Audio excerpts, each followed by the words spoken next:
Lit-Classics presents Nicomachean Ethics by Aristotle, written 350 BC, translated by W.D. Ross. Book 3, Chapter 1.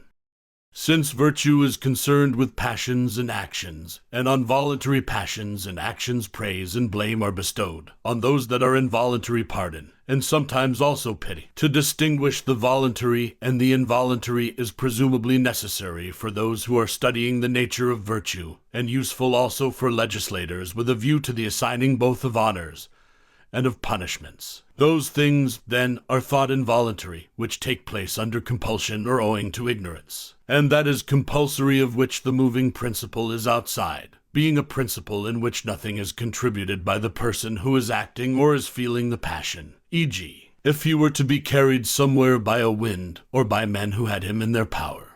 But with regard to the things that are done from fear of greater evils or for some noble object, e.g., if a tyrant were to order one to do something base, having one's parents and children in his power, and if one did the action they were to be saved, but otherwise would be put to death, it may be debated whether such actions are involuntary or voluntary. Something of the sort happens also with regard to the throwing of goods overboard in a storm. For in the abstract no one throws goods away voluntarily, but on condition of its securing the safety of himself and his crew. Any sensible man does so. Such actions, then, are mixed, but are more like voluntary actions, for they are worthy of choice at the time when they are done, and the end of an action is relative to the occasion. Both the terms, then, voluntary and involuntary, must be used with reference to the moment of action. Now the man acts voluntarily, for the principle that moves the instrumental parts of the body in such actions is in him, and the things of which the moving principle is in a man himself are in his power to do or not to do. Such actions, therefore, are voluntary, but in the abstract perhaps involuntary, for no one would choose any such act in itself. For such actions men are sometimes even praised, when they endure something base or painful in return for great and noble objects gained. In the opposite case they are blamed, since to endure the greatest indignities for no noble end or for a trifling end is the mark of an inferior person.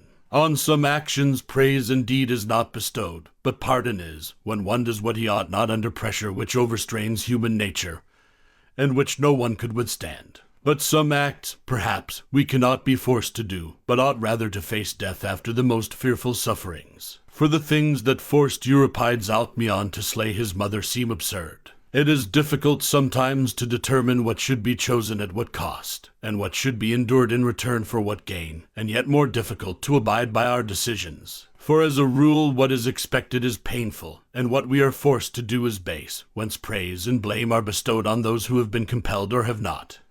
What sort of acts, then, should be called compulsory? We answer that without qualification actions are so when the cause is in the external circumstances, and the agent contributes nothing. But the things that in themselves are involuntary, but now and in return for these gains are worthy of choice, and whose moving principle is in the agent, are in themselves involuntary, but now and in return for these gains voluntary. They are more like voluntary acts, for actions are in the class of particulars, and the particular acts here are voluntary. What sort of things are to be chosen, and in return for what, it is not easy to state, for there are many differences in the particular cases.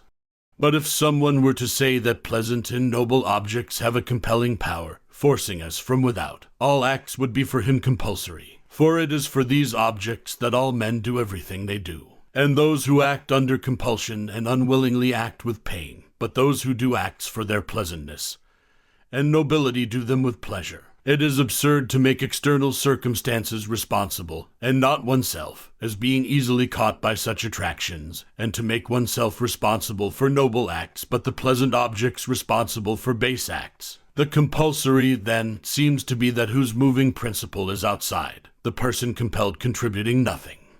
Everything that is done by reason of ignorance is not voluntary. It is only what produces pain and repentance that is involuntary. For the man who has done something owing to ignorance, and feels not the least vexation at his action, has not acted voluntarily, since he did not know what he was doing, nor yet involuntarily, since he is not pained. Of people, then, who act by reason of ignorance, he who repents is thought an involuntary agent, and the man who does not repent may, since he is different, be called a not voluntary agent. For, since he differs from the other, it is better that he should have a name of his own.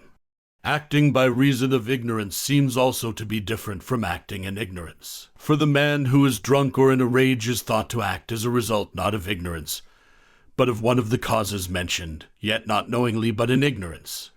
Now every wicked man is ignorant of what he ought to do and what he ought to abstain from, and it is by reason of error of this kind that men become unjust and in general bad. But the term involuntary tends to be used not if a man is ignorant of what is to his advantage, for it is not mistaken purpose that causes involuntary action. It leads rather to wickedness, nor ignorance of the universal, for that men are blamed, but ignorance of particulars, i.e., of the circumstances of the action and the objects with which it is concerned. For it is on these that both pity and pardon depend, since the person who is ignorant of any of these acts involuntarily.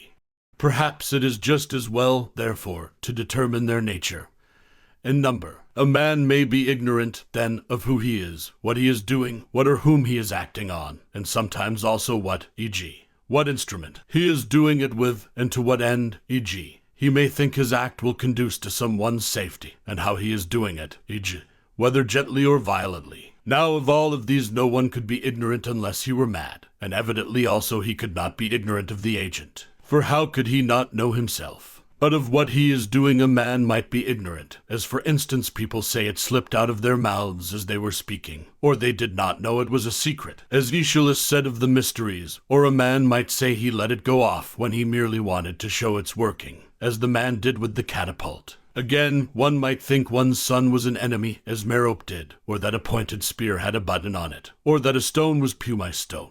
Or one might give a man a draught to save him, and really kill him. Or one might want to touch a man, as people do in sparring, and really wound him. The ignorance may relate, then, to any of these things, i.e., of the circumstances of the action, and the man who was ignorant of any of these is thought to have acted involuntarily, and especially if he was ignorant on the most important points. And these are thought to be the circumstances of the action and its end. Further, the doing of an act that is called involuntary in virtue of ignorance of this sort must be painful, and involve repentance.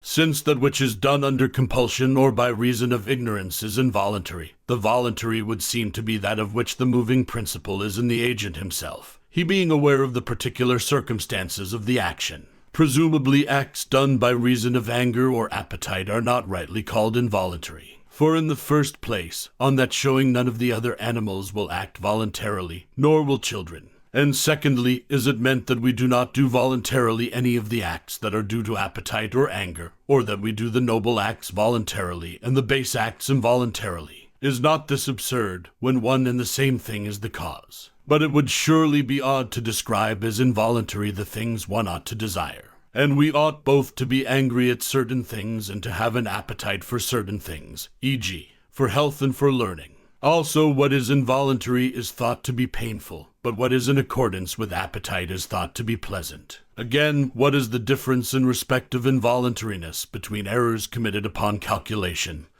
and those committed in anger? Both are to be avoided, but the irrational passions are thought not less human than reason is, and therefore also the actions which proceed from anger or appetite are the man's actions. It would be odd, then, to treat them as involuntary. Chapter 2. Both the voluntary and the involuntary having been delimited, we must next discuss choice. For it is thought to be most closely bound up with virtue, and to discriminate characters better than actions do. Choice, then, seems to be voluntary, but not the same thing as the voluntary. The latter extends more widely, for both children and the lower animals share in voluntary action, but not in choice, and acts done on the spur of the moment we describe as voluntary, but not as chosen. Those who say it is appetite or anger or wish or a kind of opinion do not seem to be right. For choice is not common to irrational creatures as well, but appetite and anger are. Again, the incontinent man acts with appetite, but not with choice, while the continent man on the contrary acts with choice, but not with appetite. Again, appetite is contrary to choice, but not appetite to appetite. Again, appetite relates to the pleasant and the painful, choice neither to the painful nor to the pleasant. Still less is it anger, for acts due to anger are thought to be less than any others objects of choice. But neither is it wish, though it seems near to it. For choice cannot relate to impossibles, and if anyone said he chose them he would be thought silly. But there may be a wish even for impossibles, e.g., for immortality, and wish may relate to things that could in no way be brought about by one's own efforts, e.g., that a particular actor or athlete should win in a competition. But no one chooses such things, but only the things that he thinks could be brought about by his own efforts. Again, wish relates rather to the end, choice to the means. For instance, we wish to be healthy, but we choose the acts which will make us healthy. And we wish to be happy and say we do, but we cannot well say we choose to be so. For, in general, choice seems to relate to the things that are in our own power. For this reason, too, it cannot be opinion. For opinion is thought to relate to all kinds of things, no less to eternal things and impossible things than to things in our own power. And it is distinguished by its falsity or truth, not by its badness or goodness, while choice is distinguished rather by these. Now, with opinion in general, perhaps no one even says it is identical. But it is not identical even with any kind of opinion. For by choosing what is good or bad we are men of a certain character, which we are not by holding certain opinions. And we choose to get or avoid something good or bad, but we have opinions about what a thing is or whom it is good for or how it is good for him. We can hardly be said to opine to get or avoid anything. And choice is praised for being related to the right object rather than for being rightly related to it, opinion for being truly related to its object. And we choose what we best know to be good, but we opine what we do not quite know. And it is not the same people that are thought to make the best choices, and to have the best opinions, but some are thought to have fairly good opinions, but by reason of vice to choose what they should not. If opinion precedes choice or accompanies it, that makes no difference. For it is not this that we are considering, but whether it is identical with some kind of opinion. What, then, or what kind of thing is it, since it is none of the things we have mentioned? It seems to be voluntary, but not all that is voluntary to be an object of choice. Is it, then, what has been decided on by previous deliberation? At any rate, choice involves a rational principle and thought. Even the name seems to suggest that it is what is chosen before other things. Chapter 3. Do we deliberate about everything, and is everything a possible subject of deliberation, or is deliberation impossible about some things? We ought presumably to call not what a fool or a madman would deliberate about, but what a sensible man would deliberate about, a subject of deliberation. Now about eternal things no one deliberates, e.g., about the material universe or the incommensurability of the diagonal and the side of a square. But no more do we deliberate about the things that involve movement but always happen in the same way, whether of necessity or by nature or from any other cause, e.g., the solstices and the risings of the stars, nor about things that happen now in one way, now in another, e.g., droughts and rains, nor about chance events like the finding of treasure. But we do not deliberate even about all human affairs. For instance, no Spartan deliberates about the best constitution for the Scythians. For none of these things can be brought about by our own efforts. We deliberate about things that are in our power and can be done, and these are in fact what is left. For nature, necessity, and chance are thought to be causes, and also reason and everything that depends on man. Now every class of men deliberates about the things that can be done by their own efforts. And in the case of exact and self-contained sciences there is no deliberation, e.g., about the letters of the alphabet, for we have no doubt how they should be written. But the things that are brought about by our own efforts, but not always in the same way, are the things about which we deliberate, e.g., questions of medical treatment or of money-making. And we do so more in the case of the art of navigation than in that of gymnastics, inasmuch as it has been less exactly worked out, and again about other things in the same ratio, and more also in the case of the arts than in that of the sciences, for we have more doubt about the former. Deliberation is concerned with things that happen in a certain way for the most part, but in which the event is obscure, and with things in which it is indeterminate. We call in others to aid us in deliberation on important questions, distrusting ourselves as not being equal to deciding. We deliberate not about ends but about means. For a doctor does not deliberate whether he shall heal, nor an orator whether he shall persuade, nor a statesman whether he shall produce law and order, nor does anyone else deliberate about his end. They assume the end and consider how and by what means it is to be attained. And if it seems to be produced by several means, they consider by which it is most easily, and best produced, while if it is achieved by one only, they consider how it will be achieved by this, and by what means this will be achieved, till they come to the first cause, which in the order of discovery is last. For the person who deliberates seems to investigate and analyze in the way described, as though he were analyzing a geometrical construction. Not all investigation appears to be deliberation. For instance, mathematical investigations, but all deliberation is investigation, and what is last in the order of analysis seems to be first in the order of becoming. And if we come on an impossibility, we give up the search, e.g., if we need money and this cannot be got. But if a thing appears possible, we try to do it. By possible things, I mean things that might be brought about by our own efforts. And these, in a sense, include things that can be brought about by the efforts of our friends, since the moving principle is in ourselves. The subject of investigation is sometimes the instruments, sometimes the use of them. And similarly in the other cases, sometimes the means, sometimes the mode of using it or the means of bringing it about. It seems, then, as has been said, that man is a moving principle of actions. Now deliberation is about the things to be done by the agent himself, and actions are for the sake of things other than themselves. For the end cannot be a subject of deliberation, but only the means. Nor indeed can the particular facts be a subject of it, as whether this is bread or has been baked as it should. For these are matters of perception. If we are to be always deliberating, we shall have to go on to infinity. The same thing is deliberated upon and is chosen, except that the object of choice is already determinate, since it is that which has been decided upon as a result of deliberation that is the object of choice. For every one ceases to inquire how he is to act when he has brought the moving principle back to himself, and to the ruling part of himself. For this is what chooses. This is plain also from the ancient constitutions, which Homer represented. For the kings announced their choices to the people. The object of choice being one of the things in our own power which is desired after deliberation. Choice will be deliberate desire of things in our own power. For when we have decided as a result of deliberation, we desire in accordance with our deliberation. We may take it, then, that we have described choice in outline, and stated the nature of its objects, and the fact that it is concerned with means. Chapter 4. That wish is for the end has already been stated. Some think it is for the good, others for the apparent good. Now those who say that the good is the object of wish must admit in consequence that which the man who does not choose aright wishes for is not an object of wish, for if it is to be so, it must also be good. But it was, if it so happened, bad. While those who say the apparent good is the object of wish must admit that there is no natural object of wish, but only what seems good to each man. Now different things appear good to different people, and, if it so happens, even contrary things. If these consequences are unpleasing, are we to say that absolutely?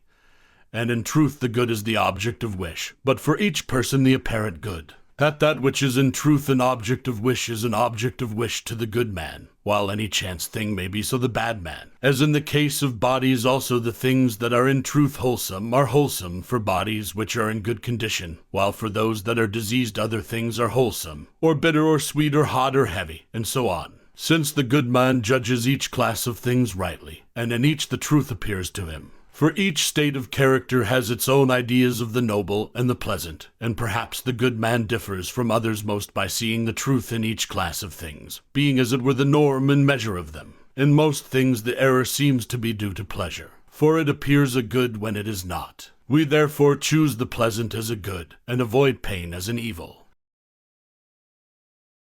Chapter 5.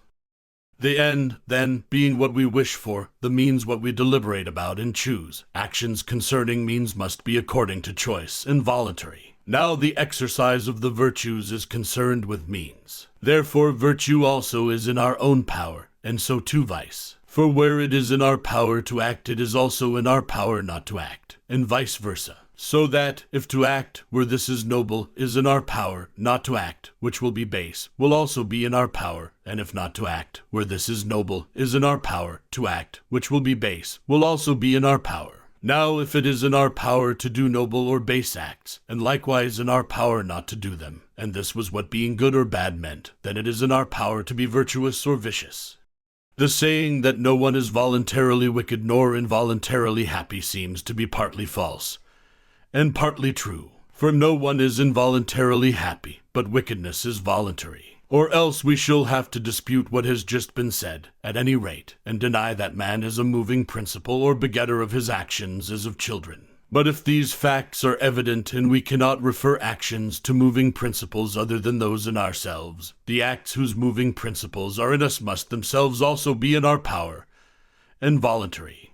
Witness seems to be borne to this both by individuals in their private capacity, and by legislators themselves. For these punish and take vengeance on those who do wicked acts, unless they have acted under compulsion or as a result of ignorance for which they are not themselves responsible, while they honor those who do noble acts, as though they meant to encourage the latter and deter the former. But no one is encouraged to do the things that are neither in our power nor voluntary. It is assumed that there is no gain in being persuaded not to be hot or in pain or hungry or the like, since we shall experience these feelings nonetheless. Indeed, we punish a man for his very ignorance, if he is thought responsible for the ignorance, as when penalties are doubled in the case of drunkenness. For the moving principle is in the man himself, since he had the power of not getting drunk, and his getting drunk was the cause of his ignorance. And we punish those who are ignorant of anything in the laws that they ought to know, and that is not difficult, and so too in the case of anything else that they are thought to be ignorant of through carelessness. We assume that it is in their power not to be ignorant, since they have the power of taking care.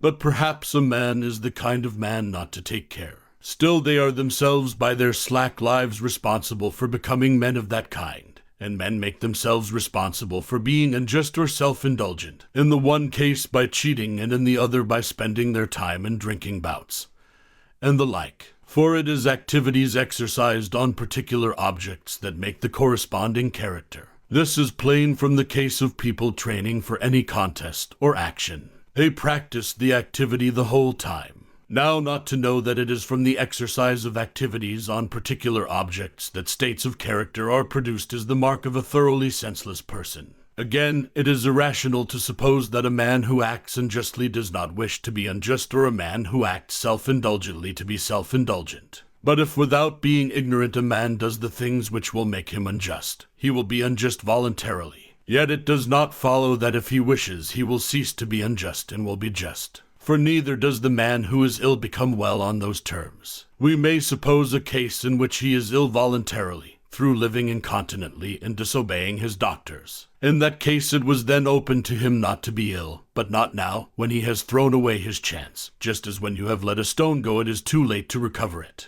But yet it was in your power to throw it, since the moving principle was in you. So, too, to the unjust and to the self-indulgent man it was open at the beginning not to become men of this kind, and so they are unjust and self-indulgent voluntarily. But now that they have become so, it is not possible for them not to be so. But not only are the vices of the soul voluntary, but those of the body also for some men, whom we accordingly blame.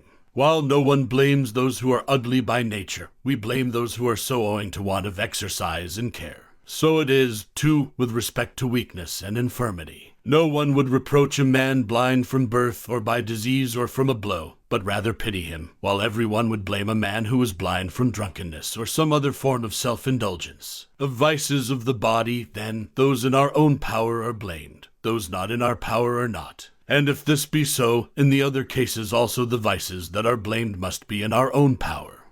Now someone may say that all men desire the apparent good, but have no control over the appearance, but the end appears to each man in a form answering to his character. We reply that if each man is somehow responsible for his state of mind, he will also be himself somehow responsible for the appearance. But if not, no one is responsible for his own evil doing, but every one does evil acts through ignorance of the end, thinking that by these he will get what is best. And the aiming at the end is not self-chosen, but one must be born with an eye, as it were, by which to judge rightly and choose what is truly good. And he is well endowed by nature who is well endowed with this. For it is what is greatest and most noble, and what we cannot get or learn from another, but must have just such as it was when given us at birth. And to be well and nobly endowed with this will be perfect in true excellence of natural endowment. If this is true, then how will virtue be more voluntary than vice? To both men alike, the good and the bad, the end appears and is fixed by nature, or however it may be, and it is by referring everything else to this that men do whatever they do.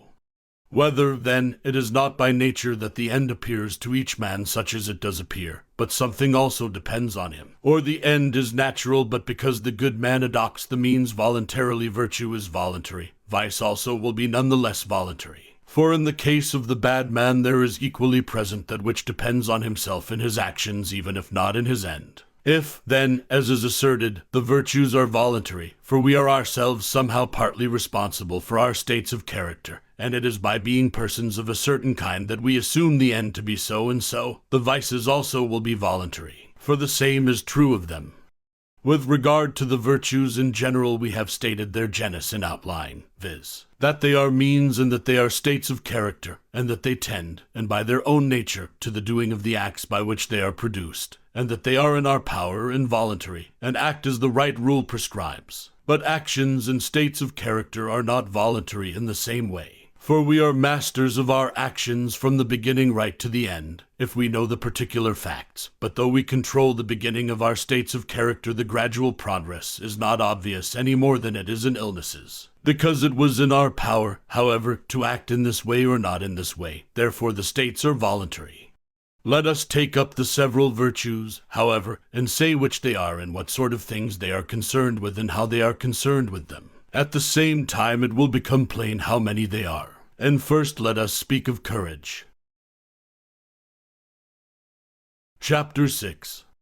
That it is a mean with regard to feelings of fear and confidence has already been made evident. And plainly the things we fear are terrible things, and these are, to speak without qualification, evils, for which reason people even define fear as expectation of evil. Now we fear all evils, e.g., disgrace, poverty, disease, friendlessness, death. But the brave man is not thought to be concerned with all. For to fear some things is even right and noble, and it is base not to fear them, e.g., disgrace. He who fears this is good and modest, and he who does not is shameless. He is, however, by some people called brave, by a transference of the word to a new meaning. For he has in him something which is like the brave man, since the brave man also is a fearless person. Poverty and disease we perhaps ought not to fear, nor in general the things that do not proceed from vice and are not due to a man himself. But not even the man who is fearless of these is brave. Yet we apply the word to him also in virtue of a similarity. For some who in the dangers of war are cowards are liberal, and are confident in face of the loss of money. Nor is a man a coward if he fears insult to his wife and children or envy or anything of the kind.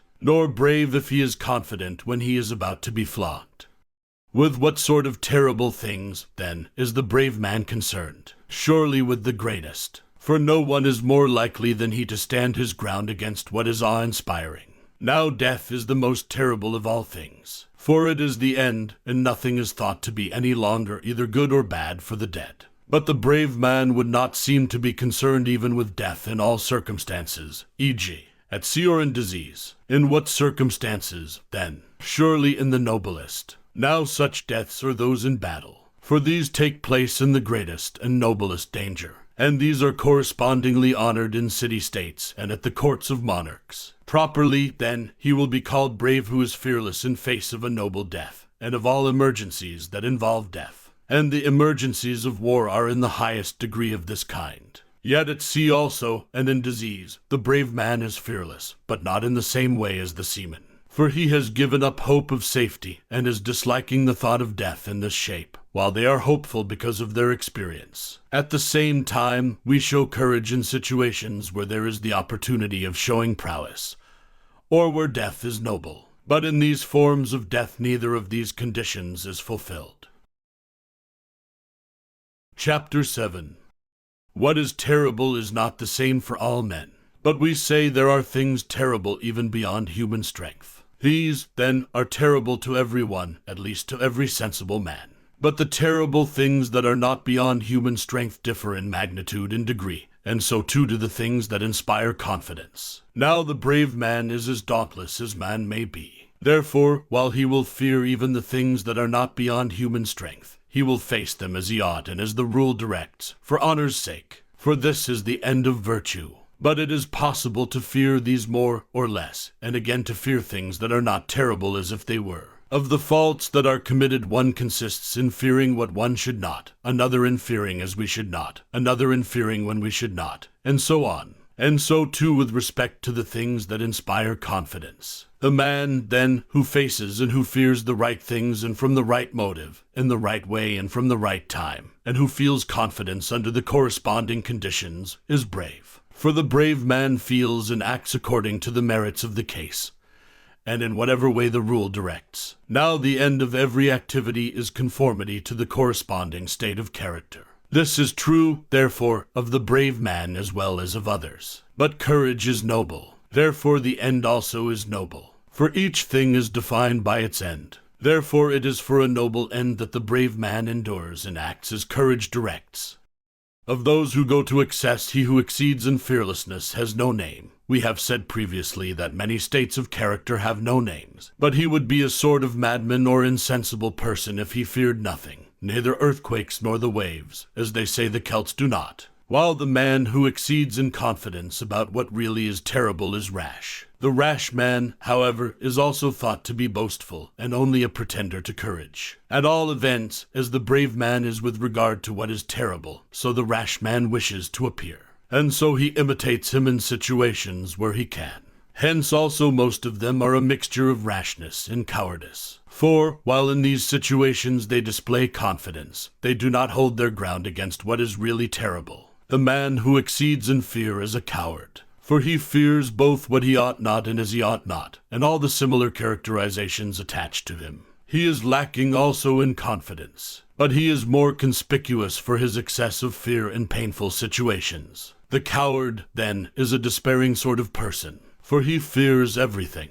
The brave man, on the other hand, has the opposite disposition, for confidence is the mark of a hopeful disposition. The coward, the rash man, and the brave man, then, are concerned with the same objects but are differently disposed towards them. For the first two exceed and fall short, while the third holds the middle, which is the right position. And rash men are precipitate, and wish for dangers beforehand, but draw back when they are in them, while brave men are keen in the moment of action, but quiet beforehand. As we have said, then, courage is a mean with respect to things that inspire confidence, or fear, in the circumstances that have been stated. And it chooses or endures things because it is noble to do so, or because it is base not to do so. But to die to escape from poverty or love or anything painful is not the mark of a brave man, but rather of a coward. For it is softness to fly from what is troublesome, and such a man endures death not because it is noble, but to fly from evil. Chapter 8. Courage, then, is something of this sort, but the name is also applied to 5 other kinds. First comes the courage of the citizen soldier, for this is most like true courage. Citizen soldiers seem to face dangers because of the penalties imposed by the laws, and the reproaches they would otherwise incur, and because of the honors they win by such action. And therefore those peoples seem to be bravest among whom cowards are held in dishonor, and brave men in honor. This is the kind of courage that Homer depicts, e.g., in Diomed and in Hector. First will Polydamas be to heap reproach on me then, and, for Hector one day mid the Trojans shall utter his vaulting harangue. Afraid was Tydides, and fled from my face. This kind of courage is most like to that which we described earlier, because it is due to virtue. For it is due to shame and to desire of a noble object, i.e., honor and avoidance of disgrace, which is ignoble. One might rank in the same class even those who are compelled by their rulers. But they are inferior, inasmuch as they do what they do not from shame but from fear, and to avoid not what is disgraceful but what is painful. For their masters compel them, as Hector does. But if I shall spy any dastard that cowers far from the fight, vainly will such an one hope to escape from the dogs. And those who give them their posts, and beat them if they retreat, do the same. And so do those who draw them up with trenches or something of the sort behind them. All of these apply compulsion. But one ought to be brave not under compulsion, but because it is noble to be so.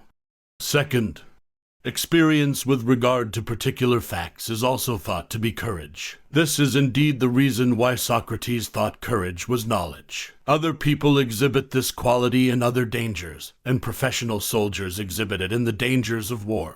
For there seem to be many empty alarms in war, of which these have had the most comprehensive experience. Therefore they seem brave, because the others do not know the nature of the facts. Again, their experience makes them most capable in attack and in defense, since they can use their arms and have the kind that are likely to be best both for attack and for defense. Therefore they fight like armed men against unarmed, or like trained athletes against amateurs. For in such contests too it is not the bravest men that fight best, but those who are strongest and have their bodies in the best condition. Professional soldiers turn cowards, however, when the danger puts too great a strain on them and they are inferior in numbers and equipment. For they are the first to fly, while citizen forces die at their posts, as in fact happened at the temple of Hermes. For to the latter flight is disgraceful, and death is preferable to safety on those terms. While the former from the very beginning faced the danger on the assumption that they were stronger, and when they know the facts they fly, fearing death more than disgrace. But the brave man is not that sort of person.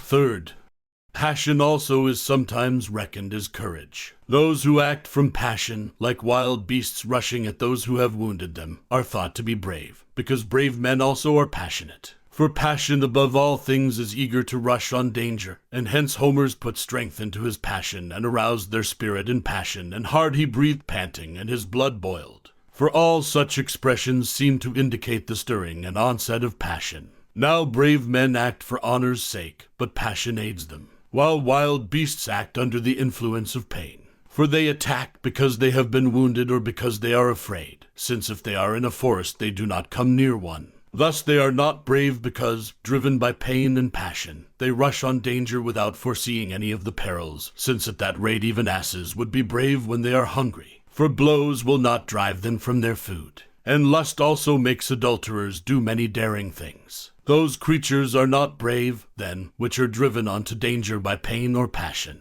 The courage that is due to passion seems to be the most natural, and to be courage of choice and motive be added.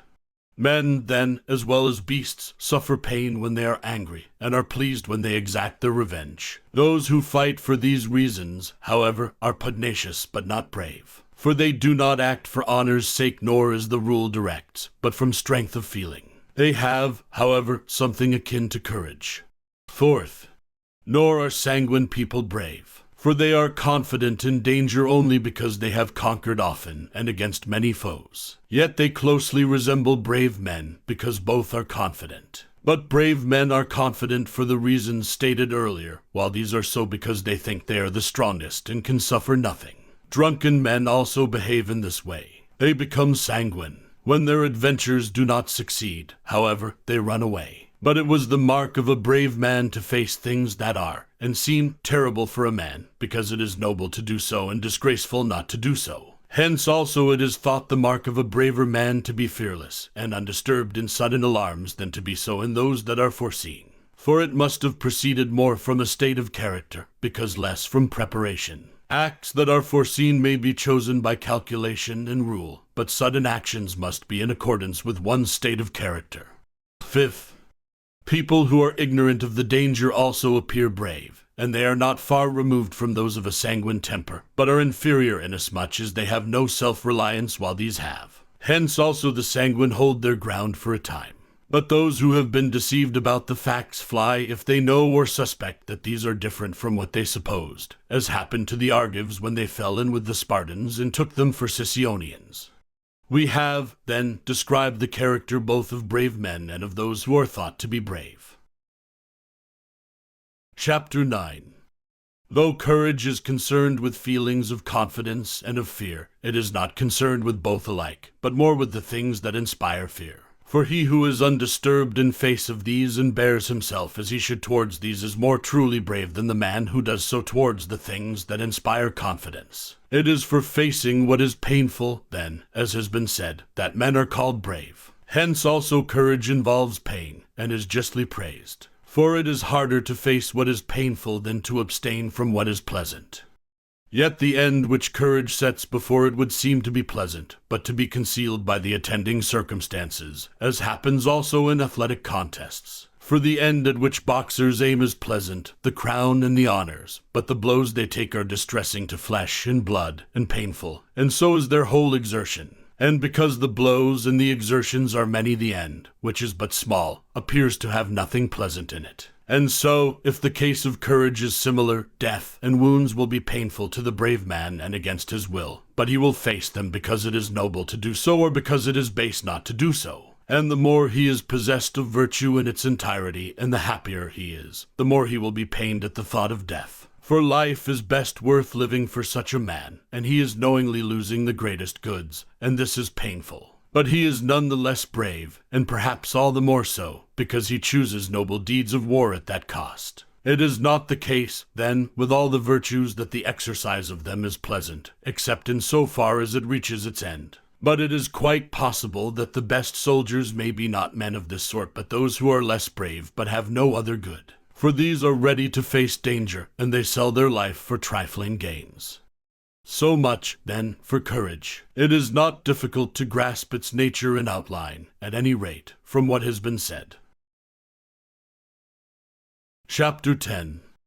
After courage, let us speak of temperance, for these seem to be the virtues of the irrational parts. We have said that temperance is a mean with regard to pleasures, for it is less, and not in the same way, concerned with pains. Self-indulgence also is manifested in the same sphere. Now, therefore, let us determine with what sort of pleasures they are concerned. We may assume the distinction between bodily pleasures and those of the soul, such as love of honor and love of learning. For the lover of each of these delights in that of which he is a lover, the body being in no way affected, but rather the mind. But men who are concerned with such pleasures are called neither temperate nor self-indulgent. Nor, again, are those who are concerned with the other pleasures that are not bodily. For those who are fond of hearing and telling stories and who spend their days on anything that turns up are called gossips, but not self-indulgent. Nor are those who are pained at the loss of money or of friends.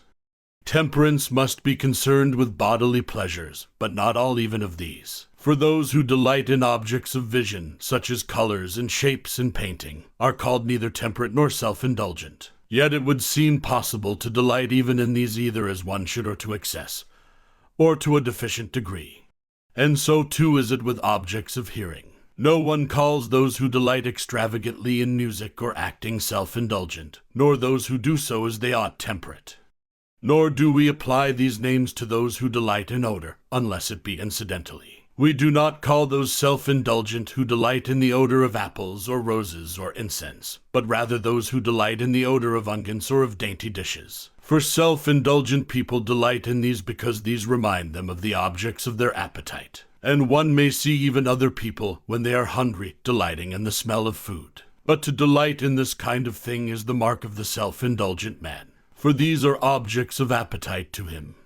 Nor is there in animals other than man any pleasure connected with these senses, except incidentally. For dogs do not delight in the scent of hares, but in the eating of them, but the scent told them the hares were there. Nor does the lion delight in the lowing of the ox, but in eating it. But he perceived by the lowing that it was near, and therefore appears to delight in the lowing.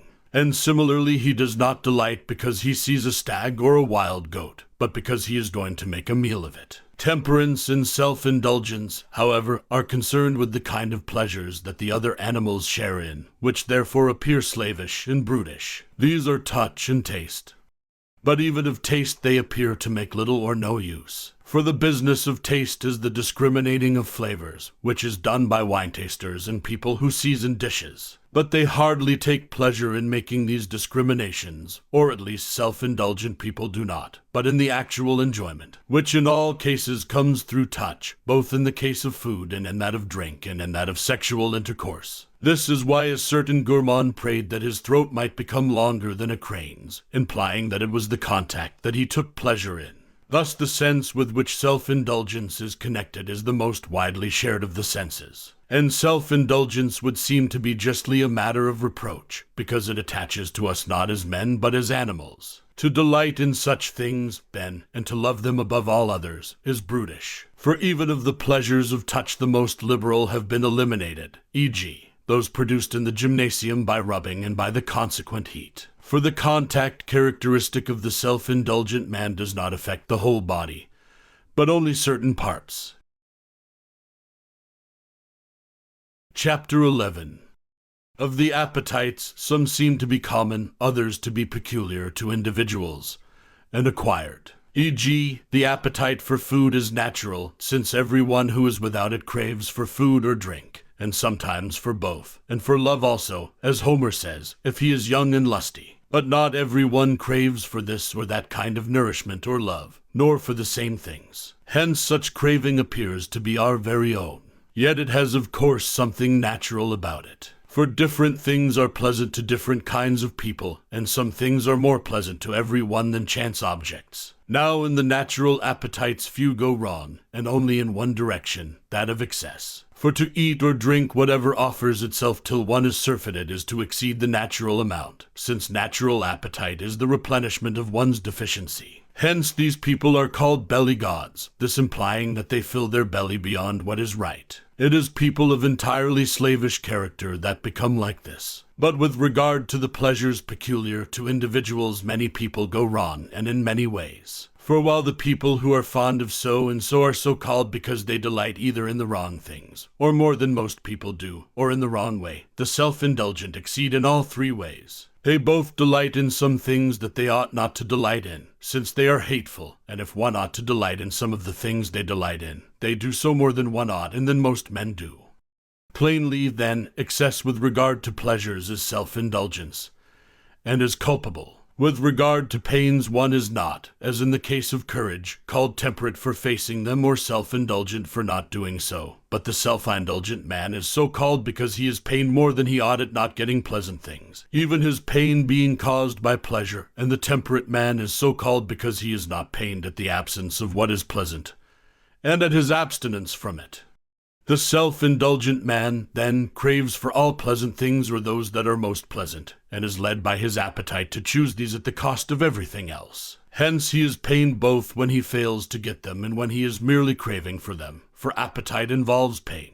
But it seems absurd to be pained for the sake of pleasure. People who fall short with regard to pleasures and delight in them less than they should are hardly found, for such insensibility is not human. Even the other animals distinguish different kinds of food and enjoy some and not others. And if there is anyone who finds nothing pleasant and nothing more attractive than anything else, he must be something quite different from a man. This sort of person has not received a name because he hardly occurs. The temperate man occupies a middle position with regard to these objects, for he neither enjoys the things that the self-indulgent man enjoys most, but rather dislikes them, nor in general the things that he should not, nor anything of this sort to excess, nor does he feel pain or craving when they are absent, or does so only to a moderate degree, and not more than he should, nor when he should not, and so on. But the things that, being pleasant, make for health or for good condition, he will desire moderately, and as he should, and also other pleasant things if they are not hindrances to these ends, or contrary to what is noble, or beyond his means.